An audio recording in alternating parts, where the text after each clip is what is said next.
Hello students, I am Professor Neeta Furchan Gaikwad. Welcome in our free education channel English Master. Dear students, in today's lecture we are going to learn class 11 English textbook series unit number 3 writing skills. So आपण हा writing skills चा जो part आहे तो start करत आहोत शिकवण्यासाठी and याच्यामध्ये आपण पाहणार आहोत जो फर्स्ट वाला आपला जो रायटिंग स्किल आहे that is expansion of idea म्हणजे कल्पना विस्तार. Let's learn this writing skill part with full explanation in Marathi. Do like, share, subscribe our channel and keep supporting. So students, what is the meaning of expansion of idea? Idea म्हणजे आपल्याला सर्वांना माहिती आहे की कल्पना आणि expansion म्हणजेच काय की विस्तार. थोडक्यात काय की एखादी कल्पना परिच्छेद स्वरूपात किंवा कल्पना परिच्छेद स्वरूपात लिहिणे, तिचा त्या परिच्छेद स्वरूपामध्ये विस्तृत करणे, विस्तार करणे किंवा कल्पना विस्तार करणे म्हणजेच expansion of idea. Expansion of idea is a short composition. थोडक्यात आपण तो एक माहिती तिथे लिहितो. One is expected to take the idea embodied in a proverb, a maxim, a quotation, a saying, a slogan or an idiom and elaborate on it in the form of paragraphs. म्हणजेच काय, याच्यामध्ये महत्वाचं म्हणजेच काय की तो जो परिच्छेद तुम्ही लिहिणार आहात, राईट, सर, तो एखाद्या विषयाला धरून लिहिलेल्या अनेक वाक्यांची ती एक साखळी असते. आता याच्यामध्ये विषय वाक्य म्हणजे संक्षिप्त स्वरूपात व्यक्त केलेला जो विषय आहे किंवा जो विचार आहे किंवा जे विधान आहे. So in a proverb, a maxim, a quotation, a saying, a slogan or an आयडम म्हणजे याच्यामध्ये तुम्ही कुठली तरी स्लोगन लिहू म्हणजे कोणती तरी स्लोगन आहे किंवा कोणता तरी आयडम आहे, कोणती तरी कोटेशन आहे, कोणी बोललेले शब्द आहेत. सो ते तुम्हाला कल्पना विस्तार करायचे, त्याच्या संबंधित तुम्हाला माहिती डिटेलमध्ये तुमच्या मनाने तुम्हाला त्या डिटेल्स लिहायच्या आहेत. And elaborate on it in the form of paragraph आणि त्याचे तुम्हाला पॅरेग्राफ्स तयार करायचे आहेत. एक्सपान्शन ऑफ आयडिया म्हणजे थोडक्यात काय की जे तुम्हाला मुद्दा दिलेला आहे त्या मुद्द्याला धरून तुम्हाला 2 ते 3 पॅरेग्राफ तिथे लिहायचे आहेत. पण हे पॅरेग्राफ लिहिताना फक्त पॅरेग्राफ लिहिणं गरजेचं आहे का? नाही, त्याच्यात सुद्धा महत्वाच्या गोष्टी तुम्हाला ध्यानात ठेवणं गरजेचं आहे.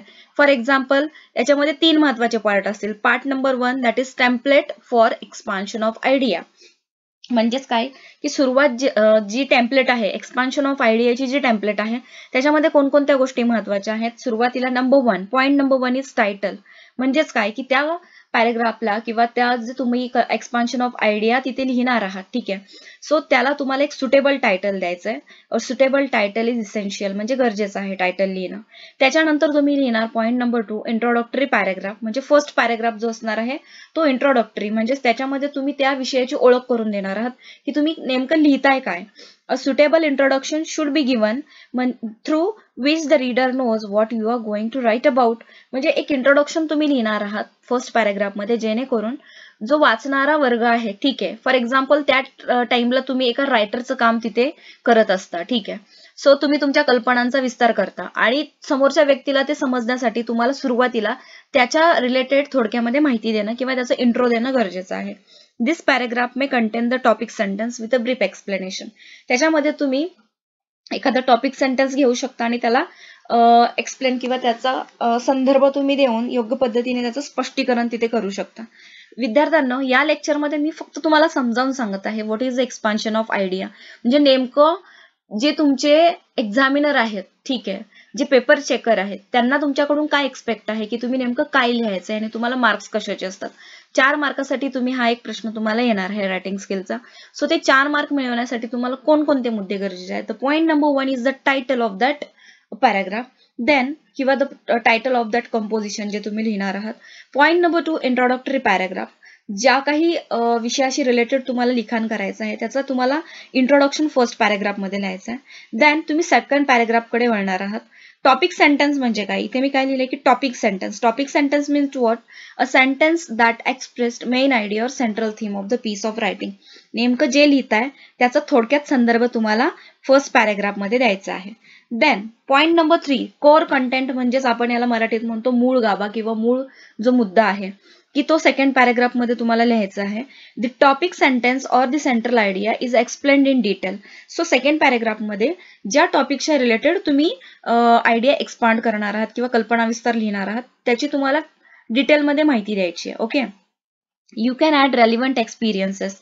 सो त्या मुद्द्याशी रिलेटेड तुम्ही वेगवेगळे अनुभव तिथे लिहू शकता. ब्रीफ इन्स्टन्सेस अँड अनेक्डॉट्स म्हणजे वेगवेगळ्या गोष्टी तुम्ही तिथे देऊ शकता. There should be unity in the ideas and clarity of thoughts. पण लिहिताना जेव्हा लिखाण काम तुम्ही करता त्यावेळेस हे लक्षात घ्या की सगळ्या गोष्टी तुम्हाला एकाच पॉइंट ऑफ व्ह्यूने लिहायचे आहेत, की तुम्ही वेगवेगळी उदाहरणं देऊन विषय भरकटणं किंवा you are writing the various things that is regarding the various thoughts and various kind of ideas over there. Nothing, तुम्हाला असं करायचं नाहीये. So you have to write the thing that is related to your topic.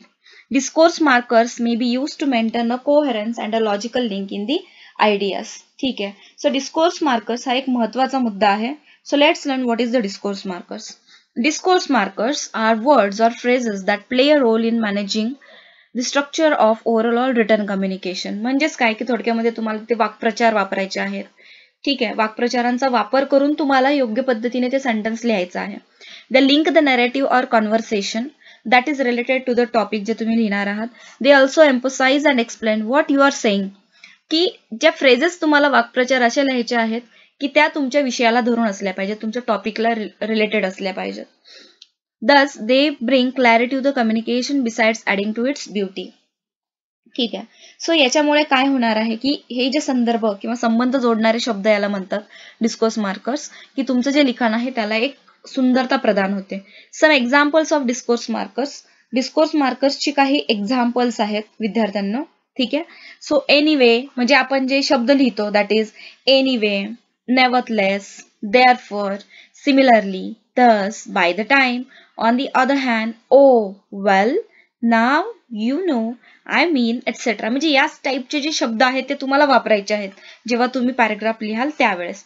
So this words are very important when you are writing the second paragraph, that is the core content of your writing skill. Okay, so what is the point number 4? Point number 4 is concluding paragraph, that is the third paragraph. Concluding paragraph म्हणजे निष्कर्ष तुम्हाला तिथे मांडायचा आहे.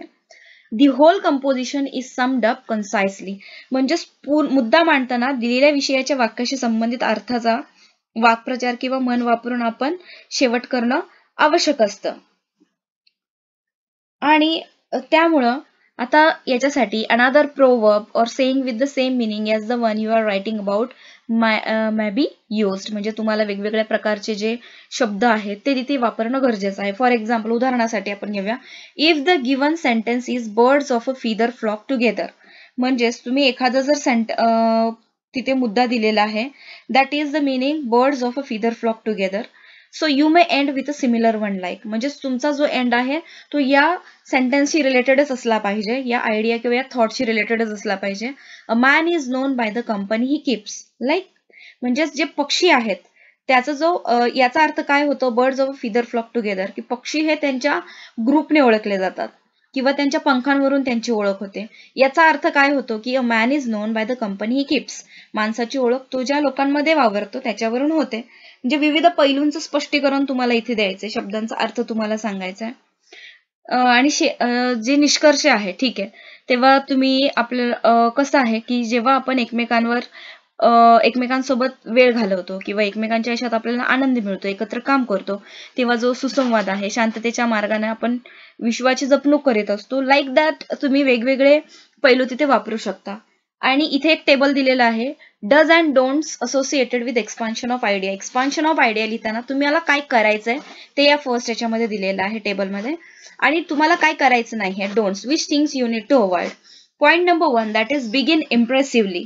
म्हणजे सुरुवात तुम्हाला अतिशय छान करायची आहे. देन तुम्हाला त्याच्या विरुद्ध काय करायचं नाहीये, do not go of track. Of track जाऊ नका, उगीच एक गोष्ट लिहिताना दुसरी तिसरी गोष्ट तिथे आणू नका. नंबर 2 तुम्हाला काय करायचंय, have unity and clarity of thoughts. जे विचार तुम्ही मांडत आहात त्याच्यामध्ये एक क्लॅरिटी असायला हवी आणि एक एकजूट असायला हवी. याच्या ऑपोजिट तुम्हाला काय करायचं नाहीये, do not forget to give the symbolic meaning of statement.